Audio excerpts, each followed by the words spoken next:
Hi everyone! Got Jack again. He's wanted to make an appearance, and now he wants to go. So,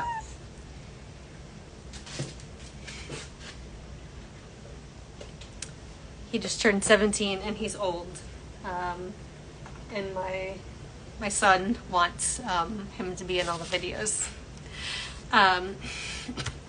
So, welcome.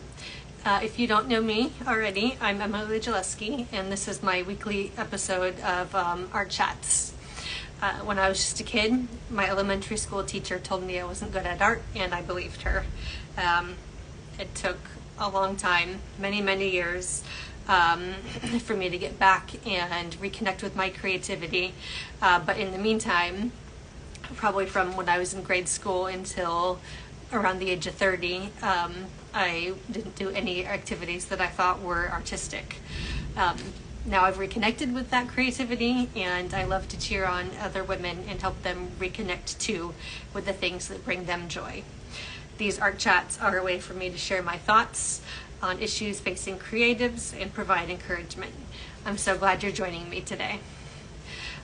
Before I get started, I just want to let you all know that my new collection of art is available on my website. It's at emilygillespie.com. That's Emily, E-M-I-L-Y. Gillespie is G-E-L-E-S-K-E.com. And there's just a pretty small collection, but go and check it out, and I hope you guys like it. So today's episode, I wanted to talk to you about the importance of prioritizing your creativity. I know this is something we all have to deal with. We all kind of struggle with juggling all the things that we have in our life. But in my case, in my life, I have to work to try and find some kind of balance between my creative activities and my day-to-day responsibilities. I work full-time outside the home. I have a family that I like to do things with. And we have a home to maintain, an old dog. He's back. It needs to be cared for. My husband also has a full-time career outside the home. We have a son in high school who plays multiple sports and has a social life. We all have our own passions and hobbies that we want to pursue in our spare time. And none of our family lives in our immediate area. So if we want to visit with them, they either come here or we go to see them at their homes, and that's quality family time, so we're trying to focus on that and not other things necessarily. I also volunteer for a local animal rescue organization, and that brings me joy in a different way, and personal fulfillment, but that's still a big time commitment too, because it's not exactly close to where I live. So all that together, our family is on the go a lot, and all that doesn't even include our extra hobbies and things that we want to work on for ourselves, activities, goals, downtime, whatever. Side note right here, you always see stuff about trying to find balance in your life, and that's a myth if you didn't already know it. There's no such thing. You can try and work toward having an equal distribution based on what is most important, or spending appropriate amounts of time in different areas of your life, but there's never going to be a real balance. And even if you were able to exactly divide up your time into all the different areas of your life, something would still get neglected or fall by the wayside. There's no way you can do all of it. So give yourself some credit and some grace in that area. it would be really easy for me to let my creative work get pushed off to sometime in the future. Sometime when there is more time available, when I don't have so much going on, when I have more energy, you, you know, whatever, in a perfect world, you know, there's always someday. But if you wait for someday, it's really easy to say, I don't have time for that right now, but someday. That's not realistic, and it's not fair to anyone. We all have busy lives and responsibilities. I get it.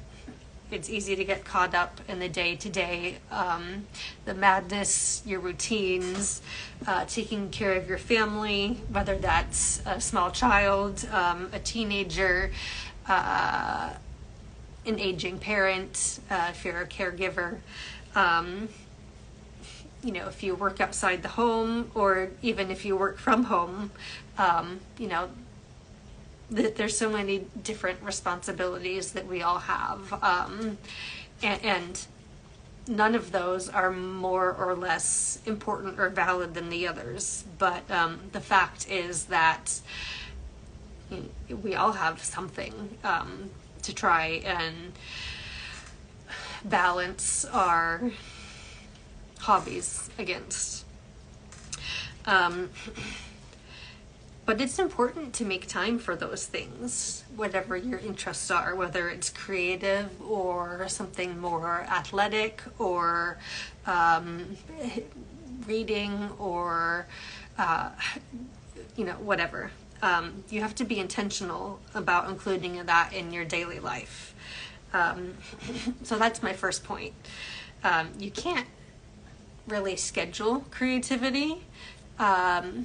You know, you can't write on your calendar, okay, at 9 o'clock on Tuesday morning, I'm going to knock out some creative masterpiece. It doesn't work like that.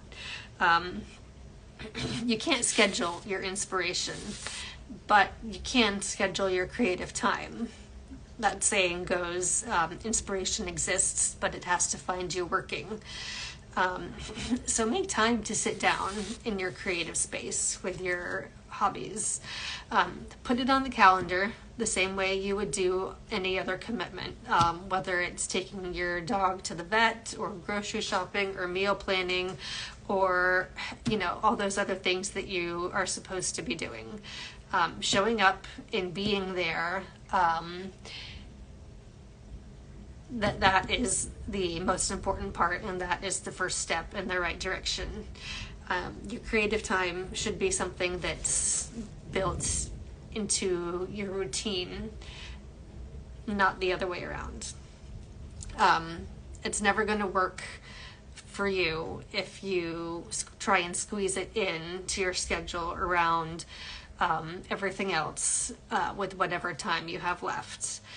If you operate like that, you'll never be able to produce your best work. So how and when you add your creativity, your creative time into your day, that's up to you. Everybody works different, so you'll know best for yourself whether you function better in the morning or at night. If you like to work in small bursts at a time, or if you like to really dig into larger blocks of time, and so on. Knowing yourself that way can be really helpful to determining your best days and times for creativity. But that being said, sometimes you do have to work when you have the time available. That's something I struggle with, for sure. My most creative time is in the mornings, you know, when the sun comes up, and at least in my house, we have some big windows in the back, and the sun comes in and just lights up the whole house because we have an open floor plan, and that's the time of the day I work best creatively. But obviously, since I go to work outside the home, it's difficult during the week for me to be productive creatively during that time of the day. I have to be really deliberate and kind of almost force myself to get things done in the evenings when I get home. And I'm tired and it's hard and my brain is fried from working on accounting stuff all day long. And I have other things, day-to-day stuff that I'm trying to juggle at the same time, like helping with homework, picking up the kitchen, and getting myself ready for the next day. So the weekends are definitely the easiest time for me to be inspired. But if I waited until then to do any creative work or to try and make progress on any projects, it would be a lot more difficult and it would take a lot longer to get things accomplished.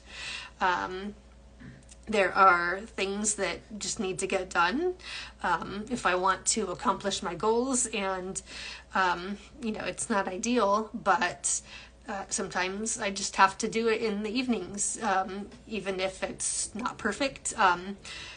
Sometimes getting it done is better, and especially me. I have a tendency to work at something and refine it and edit it and keep going until it's perfect, but that is just not it's not practical or feasible, because then you will just never get it done. So give yourself a timeline, a deadline. Done is better than perfect. Secondly, when you make time for yourself to do those things that you enjoy, it makes you better all around. It's not frivolous or selfish to spend time on the things that you love. Your life is always going to be busy, and if you use that as an excuse for putting things off, then you'll never get to do those fun things. Those are the things and activities that keep you happy and fulfilled in your life, and that helps you to be a better you, and to be better at all the things that you are and the roles that you play in your life. Whether that's a spouse, a parent, a child, a sibling, employee, a boss, a coworker, friend, teacher, neighbor, the list goes on.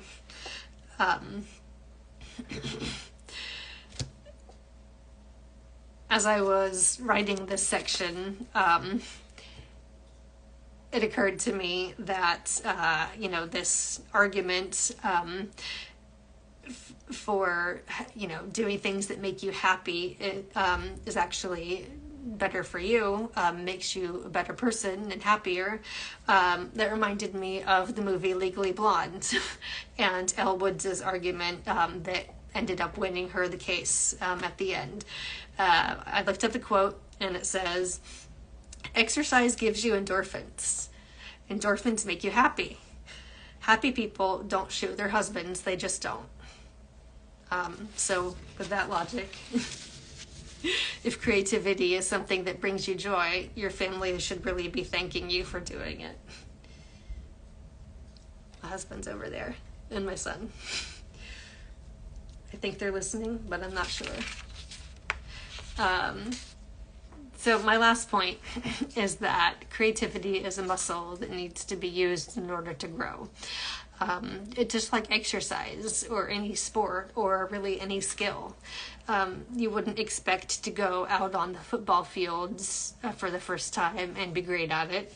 You wouldn't pick up an instrument after only a few lessons and think you could play at the same level as a world-class musician. The people who have mastered those things have invested hours and hours and years, and sometimes even their entire lives into what they do to become that good at it. And creativity is the same way. People think that you either have talent or you don't, but that's not the case. That's not true. Sometimes it can be the case, but most often creativity is a skill, just like anything else. It needs to be developed and honed over time. There's a reason why it's called a creative practice or baseball practice or a piano lesson, because nobody expects you just to start it and be awesome. It takes time. Results from anything come from actually doing it. So don't compare yourself to where you feel like you should be, and don't compare yourself to others, because that's not realistic, especially if they've been working at that thing for years or decades longer than you have. Like I said before, give yourself some credit and grace, because there's just no comparison. You can't compare it yourself to other people. So we've covered 3 reasons that it's important to prioritize your creativity. First, you can't schedule inspiration, but you can schedule your creative time, and showing up is the most important part to growth in anything. Second, creativity makes you a better person. Third, you have to exercise your creativity in order to grow in it. And in addition to those 3 things, creativity also has so many other benefits. Like, it promotes connection with others, it feeds your soul, and it challenges your brain to always be thinking, learning, and exploring. And that's, I think that's something that's worth investing in. That's all I've got for today. So thanks for listening to this week's Art Chat. I hope today's topic has given you some new ideas and some new strategies for incorporating creative time into your everyday life. Make sure you're following me here on Instagram to get notified when I'm going live for future episodes. Or you can join my mailing list to be the first to know about new collections, behind the scenes information, and more. Go to emilygileski.com to sign up. And again, that's Emily, EMILY, Gileski, GELESKE.com. I'll be back next week for a new episode, and I hope you join me. I'll see you then. Bye.